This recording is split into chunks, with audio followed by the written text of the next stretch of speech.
Yes, it's Sports. Welcome to the home of European Sports News only kabisa hano mu rugo rw'amakuru y'imikino yo ku mugabane w'Iburayi. Mumeze mute muri amahoro kabisa. Imikino Champions League muri kwireba. Ewana amakipe aremereye cyane kabisa akomeje kugundagurana. Rero njyewe meze neza cyane, hope ko namwe muri amahoro.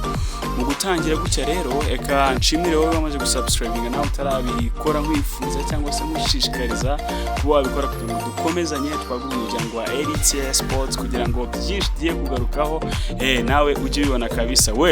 Munyemerere nta gutinda cyane kuko amakuru ni menshi cyane, ariko mpere kuri inkuru iremereye cyane nk'uko byisomeye ubwawe mu mujyi wa Manchester cyane cyane Old Trafford n'imiborogo bikaba ari ikinyuranyo cy'Imasaside, ndavuga Anfield Road. Bamwe bishimye, abandi bafite gahunda zo gutahana n'isa kabisa, barakishimira intsinzi y'igikombe cya 20 ikipe ya Liverpool yatwaye. Mu kubijyamo neza cyane kabisa nk'uko uri kubona ijambo back on our page, uyu nguyu cyangwa se iri jambo akaba ari ijambo ryagaragaye cyane, bibe ku myambaro, bibe ku mabana y'abakunzi b'ikipe ya Liverpool cyane ubwo batwaraga igikombe cya 20 cya English Premier League muri iyi weekend. Rero iri jambo rikaba rifite ubusobanuro buremereye cyane mu mupira w'Abongereza hagati y'amakipe abiri, Manchester United ndetse n'ikipe ya Liverpool. Iri jambo rero riraza cyangwa se rikomorwa ku nteruro iremereye cyane ubwo bita Sir Alex Ferguson, ndavuga mu binye 12 bitambutse, yarigarukagaho cyane akomoza ku ikipe ya Liverpool ndetse n'ikipe ya Manchester United kwihangana ry'amakipe yombi. Basubije inyuma gato ya mwaka wa 2002, Muzaye Fagi yari kuganira n'umunyamakuru witwa Michael Walker. Bari kuganira cyane ku kazi ka Sir Alex Ferguson, inshingano agiye kuba komezanya n'ikipe ya Manchester United kuko yari ayimazemo n'ubundi gihe, ariko cyane ashingira ku kintu cy'ikiragano gishya bari bagiye kubaka mu ikipe ya Manchester United, kuko nibwo yaratangiye ikintu twakita nka dominance cyane mu ikipe ya Manchester United cyane mu mupira w'Abongereza. Rero mu gusobanura icyo yitwaga inshingano cyangwa se purpose yari afite cyane muri Manchester United, bi reflecting ku mupira w'Abongereza cyane, yakomeje ku kintu cyo kuvuga ati ngenda ndashaka guhutaza kugonga, yakoresheje ijambo knocking Liverpool nkaba nayikura kuri page yacu. Yakoresheje ijambo riremereye ritagizwe n'inyuguti ya F, ariko ikangirengagije ariko n'ubundi ryazambo rya patch ariko muzo cyane aravuga ati tirera ibyo ngibyo nizere ko muzabiprintinga mu myaka iri imbere, kuko twe turashaka kuyikura kuri page yacu and then tugafatiraho ibyo bintu mugende muzabiprintinge maze kubikora kandi ngenda bizi neza ko nzayihageze.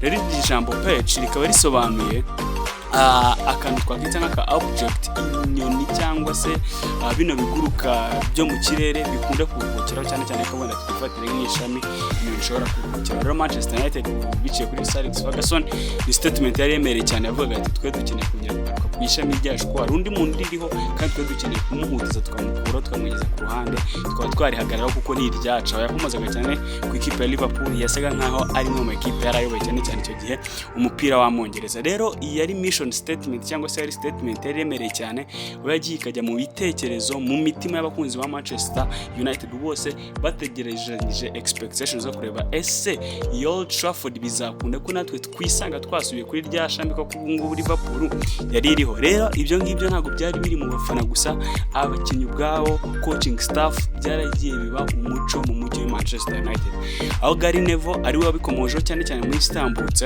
avuga cyane kuri aya magambo Sir Alex Ferguson yari akomojeho cyane, avuga ati Sir Alex Ferguson yaje kongera ku garatinga wishes zanjye, kuko umuntu ababayeho hari ibintu arota ashaka kugeraho ariko undi muntu akaza kumufasha kugeraho. Yabikomozaga cyane ku nkuru ze zo mu bwana bwe, avuga ko gukura areba ikipe ya Liverpool iri guterura ibikombe iremereye cyane, yandika amateka mu mupira w'Abongereza, ibyo bintu byamwangirije ibihe bye by'ubuto cyane, uwo bita Gary Neville bikomojeho cyane, ariko yagenda yunganira ati rero mu buryo bwo kuvuga ati tubigereho cyane Sir Alex Ferguson yakomozagaho kugira ngo ndeko zawishizanye bw'ibanza zigeraho, harimo kuba twaba beza, kandi kuba beza ni ukuba twatwara ibikombe byinshi, gutwara ibyo byinshi bidushyira imbere y'ikipe ya Liverpool, tukaba byibura ko twagaruka kuri ya page yacu twakomojeho cyangwa se ishami ry'umupira cyangwa se kugasubira ku mupira w'Abongereza. Rero ibi ngibi dusubiyeho gato tubi reflecting cyane cyane iyi nkundu rijya kuzamuka cyane yazamukaga ubwo Sir Matt Busby muramuzi neza cyane umutoza uremereye mu mupira wa Manchester United buriya Sir Alex Ferguson, inyuma yaho gato ahita hazina Matt Busby umwe mu batoza baremereye cyane. Rero uyu mugabo ubwo yatwariraga igikombe ekipe ya Manchester United mu mwaka w'igihumbi 1967, ibyo byafashe Manchester United bishyira kuri level imwe na Arsenal ndetse na Liverpool, kuko yaratwaye zose zari zifite ibikombe 7, Manchester United ifite 6, ariko akimara gutwara icyo gikombe byose bituma ayo makipe yose anganya. Rero kuva icyo gihe ayo makipe uko ari atatu, Liverpool, Arsenal ndetse na Manchester United, zarwaniye ikintu cyo kuvuga ati ese ninde mwami umupira w'amaguru w'Ubwongereza, noneho zitangira kurwana ikintu cyo kuvuga ati reka tudomine. Rero mu guhangana muri iyo myaka, imwe yabaga iri hasi cyane ndagerageza niba ari kuri Manchester United ndetse na Liverpool, imwe yabaga iri hasi indi yabaga iri hejuru, imwe yabiri mu bihe byiza indi gasa nkaho yadropinze cyane muri form. Rero ibyo ngibyo byaje gufata ikipe ya Matt Busby gerageza guhangana cyane, agira dominance cyane mu mupira w'Abongereza. Liverpool byasaga nkaho byabigoye cyane, isa nk'ishahiriwe n'icyo gihe uyu mugabo Busby yarayoboye Manchester United. And then noneho nyuma yaho uyu mugabo atandukanye n'ikipe ya Manchester United, bisa nkaho dominance igiye gusa nk'ijya hakitso, ma ikipe ya Liverpool yarafashe ifatiraho itwara hafi ibikombe bigera ishyiraho ikinyanya cy'ibikombe 11 hagati yayo n'ikipe ya Manchester United. Rero abakunzi b'ikipe ya Liverpool nibwo batangiye kuzajya bagaragara bafite amabanners aremereye cyane, ndavuga ku mastade, bavuga ati ngaho noneho ubu ninde uyoboye, ati kuko twatwaye byinshi cyane bakomozaga ngaha ku bikombe bya shampiyona y'igihugu y'Abongereza, kuko aya niyo makipe abiri icyo gihe yarahanganye, ndavuga Liverpool ndetse na Manchester United, kuko Arsenal yabaye nk'isitaro gato zirayisigwa gatoya. Rero Liverpool isa nkaho igiye kugasongera, iritarura cyane ikipe ya Manchester United cyangwa mu kinyanya cy'ibikombe 11, bakavuga ati ngaho tuvuge ni bande beza. Aho ngaho niho sasa bahise bajya kuri cya kintu twise patch y'umupira w'amaguru mu gihugu cy'Ubwongereza, bavuga ati twe tuyoboye turi kwigesha. Rero Manchester United uwo bita Sir Alex Ferguson akifata mu mwaka w'1986, uyu mugabo yagerageje guhangana and then naza gutwara igikombe cye cya mbere mu mwaka w'1994, ndavuga cya Premier League. Nyuma yo kugitwara rero abakunzi b'ikipe ya Liverpool bagaragaye bafite amabana yaba Anfield ndetse niyo baga bari gukina Old Trafford yanditseho amagambo agira ati come back when you won 18, muzagaruke ari uko mwatwaye ibikombe 18. Kuko icyo gihe ikipe ya Liverpool yari imaze kugira ibikombe 18. Nuko icyo kinyoni cyari kiremereye cyane. Kumva Sir Alex Ferguson yarakuyemo kimwe ko dusanze Busby bakigenda hari harimo ikinyonyo cy'ibikombe 11. Rero bamaze gutwara icyo ngicyo cya Sir Alex Ferguson cy'igihumbi 1994, abakunzi bari Liverpool bavuze ati tuzongera kuganira mwebwe ariko mwagize byiburi ibikombe 18. Nibwo rero Manchester United yaje kugira ibihe byiza cyane iyobowe n'uyu mugabo Sir Alex Ferguson, itwara back to back intsinzi z'umusubirizo, ariko ubwo kwitsinda cyane ari nako n'ibikombe bijye mu kabati cyangwa se mu bubiko bw'ikipe ya Manchester United. Ariko Liverpool ku rundi ruhande byari byarayiguye cyane, itari guperforminga. Rero nibwo byaje kugera mu mwaka wa 2009 babifashwemo cyane na Sir Alex Ferguson, ikipe ya Manchester United yaje gutwara ibikombe bigera kuri 18 bya Premier League. Ariko abakunzi ba United bwa butumwa abakunzi ba Liverpool bajyaga baboherereza babandikira, bakazana amabanners aremereye cyane ku mastade, babwira ati mwe tuzagenda ko mwagize 18, ntibyabavuye mu mutwe, ntibabyibagiwe cyane. Ubwo rero abakunzi b'ikipe ya Manchester United baje gufata amabana bayajyana kuri Liverpool Stadium cyangwa se Anfield Stadium, bakaza nabo bajyana izindi bana bavuga ati okay, mwara tubwiye ngo tuzagaruke ariko twatwaye ibikombe 18, rero twagarutse we are back. Noneho bibakarusha mu mwaka wa 2011 ubwo Manchester United yatwaraga ikindi gikombe cya 19, abakunzi ba Manchester United bagaruka n'ubundi Anfield Stadium, ubwo ikipe ya Liverpool yari gukina na Tottenham, atari na match ya Manchester United, bazana bana yanditseho ngo Manchester United FC 19 times, the Manchester United Football Club inshuro 19, bakomeza ku ikombe 19 bari bamaze gutwara. Nibwo rero Sir Alex Ferguson yaje n'ubundi kuyifasha gutwara icya 20 mu mwaka wa 2013 nabwo inshingano ze zasaga nkaho zirangiye mu kipe ya Manchester United and then agenda yisezerano no ku gasongero cyayigaruye kuri ya patch yari yarakomojeho 2 avuga ati turashaka knocking off ikipe ya Liverpool twari ko twasubira kuri rya shami ryacu tw'umupira w'igihugu w'Abongereza. Rero nyuma nibwo Manchester United nyuma y'igenda rya Sir Alex Ferguson yasaga nk'abakunzi ba United abantu nk'aba David Moyes ubwo bahacaga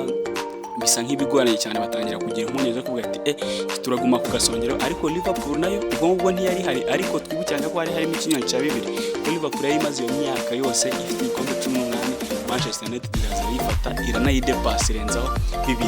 Rero Liverpool nibwo yazaga kwiregurupa bifashijwemo cyane na Jurgen Klopp biciye ku buyobozi bwiza bwe, n'ubwo abantu bagishima cyane uyu mugabo wari ufite character ya leadership remereye cyane ikipe ya Liverpool aza kuza kubafasha kwitwara neza cyane baza gutwara igikombe cya Premier League cya 19. Ariko still Old Trafford ubwo bari bwinshi cyane, ariko bakomeza kwishimamo gatoya mu buryo bwari butangajwe, baravuga ati cya 19 iragitwaye.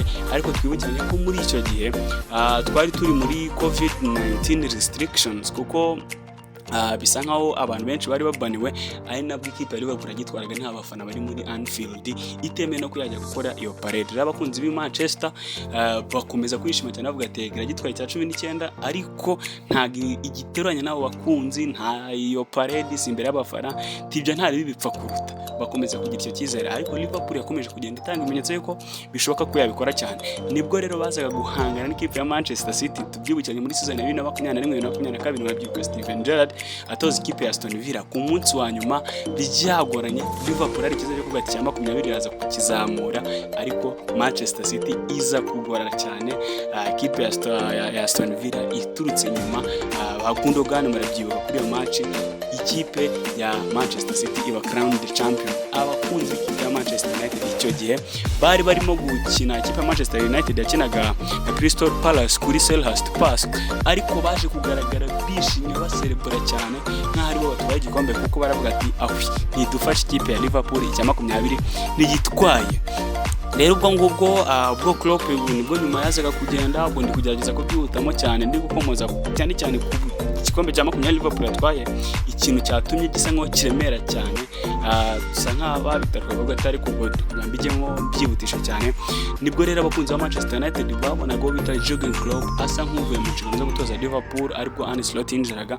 Abakunzi ba Manchester United baravuga ati byibura wundi wari uri kutuzonga, twabonaga byashoboka ko yabikora, aragiye ati umutoza mushya biragoye ko yazanga ahita abikora, nubwo wenda abantu nka Ancelotti, ba Mourinho, Antonio Conte nawe yabikozeho muri Chelsea, bakavuga ati na Pellegrini muri Manchester City yabikoze, ariko bakavuga ati biragoye ko Slot yazanga ahita abikora. Rero wari utugoye, wari uduteye impungenge yuko icya 20 ashobora kugitwara, ndi Jurgen Klopp none aragiye. Ariko rero aho byabereye bibi bo bita Arne Slot nyuma yaraje n'ibyanatinda, none dore kuri season ya mbere igikombe aragitwaye, bahise banganya ikipe ya Manchester United. Rero ibi ngibi biri gutuma Old Trafford cyangwa se i Manchester imiborogo iba myinshi cyane, aho bafite impungenge. Ikinazamura impungenge cyane nuko ni ikipe ibikoze kandi ari icyizere cy'uko ushobora kuzakomeza ba reflecting bakareba kuri Manchester United yabo ya Amorim, bakabona biracyari, bakavuga ati ikipe ntiyabigiye kongera gusubira ku gasongero ikaba yadutwara ya patch yacu twari turiho, rya shami twagiye dukomozaho tukongera tugasubira inyuma, dore ko nta n'icyizere dufite ko ejo hazaza tukabona naho cyane ku ikipe ya Manchester United ushobora kuza gusaba igihe n'undi Liverpool yongeye igashyiramo iyo ekari kabisa. Bikaba ari byo ngibyo biri kuzamura cyane speculations nyinshi, impungenge nyinshi, imiborogo myinshi mu mujyi wa Manchester. Urukundo ruhande ko abakunzi ba Liverpool cyane bagaragaye bishimye mu mujyi wa Society mbere ya match ya Tottenham, mbere yo kwitangira cyane bari bafunze imihanda, ndavuga mu mujyi wa Society, abenshi bari hanze ya stade kurusha bari muri stade, n'imiriro myinshi, ama screens menshi cyane yari yashyizwe hanze ya Anfield. Abakunzi ba Liverpool bishimye cyane, abantu bakavuga ati ni igikombe gusa gitumye abantu bishima gutya, ariko cyane icyo kintu cyo kuvuga ati turi excited cyane bavuga ati we are back on our patch, tugarutse kuri rya shami ryacu kabisa. Akaba ariyo ntambara, akaba ari bwo butumwa buremere cyane iki gikombe Liverpool itwaye gisize kabisa, igikombe cya 20 cyanditse amateka. Ubu hagati y'aya makipe yombi tayari buri kumva ya rivalite n'undi iracyakomeza, ariko biri wasi cyane ku ikipe ya Manchester United kuko iri cyari hahandi habi, kandi Liverpool iratanga icyo cyizere yuko mu minsi iri imbere birashoboka yakongera kubakiraho ikaba yakomera cyane kabisa. Ndi kumva ngerageje kubisobanura neza aho ko mwandastandinze ubutumwa buremere cyane iki gikombe cya 20 gisize mu ikipe ya Liverpool kabisa. Ari nayo mpamvu buriya Liverpool ntarayivaho. Mu minsi ishize hari inkuru nyinshi cyane twagiye dukomozaho tuvuga kuri Henry, filime ya Henry iteguye gushora byinshi, bakaba babakinga cyane mu nitwa Arne Slot kuri rigura n'igurisha ry'abakinnyi ryo kwarize muri kwezi kwa gatandatu, ndavuga muri summer transfer window. Aho ngo bari kuvuga kuri Alexander Isaac rero kiri gutuma nyine Liverpool isizamukana ambition ziremereye cyane, bagakipinga umuntu nka Mohamed Salah, ba Virgil van Dijk kuri Trent. Yego hari amakuru avuga ko yamaze kujya muri mu ikipe ya Real Madrid, ariko tudashobora gutungurwa no kubona guma mu ikipe ya Liverpool aravuga ati okay, turabikoze noneho sasa duhite dushyiramo ekari dufatirane turebe ko nako gatsongera tukajyaho tukaguma kuko tubyigaranze tuvuga ati nta gitutu, nta utubangamira, nta udutera igitutu, ndavuga inyuma yacu gatoya Manchester United bashaka gutabasigamo noneho gap iremere cyane y'ibindi bikombe bashobora kuba batwara. Kuri mpamvu nyine Liverpool iri buze kuza gukora akazi karemere cyane muri isoko, avuga ati n'umwaka utaha n'ukurikira tureko twasunika icyo cyo kizamura za munyene cyane cyane ku bakunzi b'ikipe ya Manchester United. Liverpool ntarayivamo kugira ngo mbitwarane tuze kujyana ku zindi nkuru twihuta cyane. Nagira ngo iki kintu tukigaruka tugishyiraho umucyo. Nabonye n'abantu bavuga ati Liverpool ko yatwaye igikombe ruyigarukeho bite ko mutayigarukaho cyane kabisa, credit kabisa ku ikipe twagikombe kidizavinga cyane kabisa. Well, muri Liverpool rero bita Cody Gakpo, FA yamaze kuba imwandikira ubutumwa buremere cyane ko ibucishe mu ikipe ya Liverpool, cyane cyane ku kintu cyo kuba yaragaragaye ari guserebura yakuye mu mupira ariko yambayemo kandi kana midani kanditseho ngo I belong to Jesus cyangwa se nduwa Yesu Kristo. Rero uyu mwenda iyo bita FA yo mu gihugu cy'Ubwongereza hakaba hari restrictions zo kutagaragaza ibintu bijyanye n'ama-religions cyangwa se amadini, byerekeranye n'amadini cyane cyane mu mupira w'Abongereza bishingiye kuri amarushanwa remereye cyane. Rero ubwo Liverpool nyine nkuko nabikomojeho natwaraga igikombe cya 20 muri weekend tuvuyemo, uyu musore nyuma yo gutsinda igitego cya gatatu muri bitanu ikipe ya Liverpool yari yatsinze ikipe ya Tottenham Hotspur kuri iki cyumweru. Cody Gakpo yaje guherezwa karita y'umuhondo cyane cyane bivuye gukuramo nyine jersey, ariko akagaragaza nyine agapira na kumojo yari yambaye indani k'umweru kari kanditseho I belong to Jesus. Rero byaka kanya FA nkuko nabikomojeho ikaba yaje kubihereza ubutumwa Cody Gakpo bicishije muri Liverpool, imwibutsa ko kugaragaza cyangwa se kwambara ikintu kigaragaza bibe ku mwambaro, bibe kuri godiyo cyangwa se igikoresho cyose gifite gihura n'umupira w'amaguru bari gukina kigaragaza ubutumwa bwerekeranye n'iyobokamana cyangwa se ibintu by'ama-religions. Rero ntibyemewe cyane umupira w'Abongereza. Rero byo ngibyo bikaba bishingirwa ku itegeko rya A4 rijyana n'ibigaragara ku mwambaro abakinnyi bambara ndetse n'abamamaza ku imyenda igiye itandukanye, ndavuga kuri aya majezi abakinnyi bambara, amakodi, amasogisi hose. Rero ni ama-regulations cyangwa se amategeko abigenga ko bitaba byemewe kuba wagaragaza ibintu byerekeranye n'ivugabutumwa cyangwa se byerekeranye n'iyobokamana cyane. Rero Cody Gakpo ibingibi bikaba byagaruye n'ubundi memories z'abantu ubwo basubiraga inyuma gategwa n'ubundi ikipe ya Liverpool yakinaga n'ikipe ya Mirase, hanyuma kakaza kugaragara n'ubundi yambaye nawaga kenda kari kanditseho ubutumwa nk'ubu bwa I belong to Jesus. Ibyo bikaba byabasubije inyuma gatoya byibuka mu gihugu cy'Ubugiriki kabisa mu mujyi ya Antene finale ya Champions League birikana ubwo ikipe ya Miras yihoreraga ku ikipe ya Liverpool kabisa. Ariko nanone bikadusubiza inyuma ho gatoya mu mezi atambutse ubwo FA ndavuga Federation y'umupira w'Abongereza yabaga accused cyane cyane ku kintu cyo gusa nk'aho bakrey bina abantu bisakavuye, kuko ibi byabaye kuri Cody Gakpo biradusubiza inyuma gato ku byabaye kuri kapiteni w'ikipe ya Crystal Palace ndavuga Mark Guehi. Uyu mudefanseri nibwo yagaragara yambaye ndavuga armband y'aba kapiteni ubwo bari bafitanye ibintu bya partnership na bino bintu movement ya LGBTQ charity yabo. Twabona ubwo hari ibintu w'imikororombya ariko aza kugenda yandikaho ijambo I love Jesus and Jesus loves you.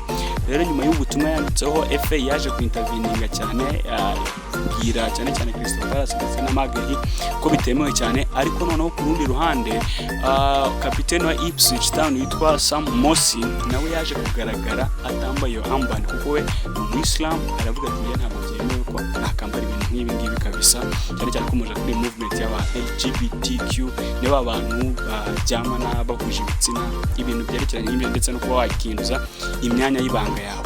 Rero ibi ngibi cyane ku byabaye kuri kapiteni wa Ipswich FA ntabwo yigeze reactinga, ntacyo yigeze bivugaho bitandukanye n'ibyari byabaye kuri Maguire.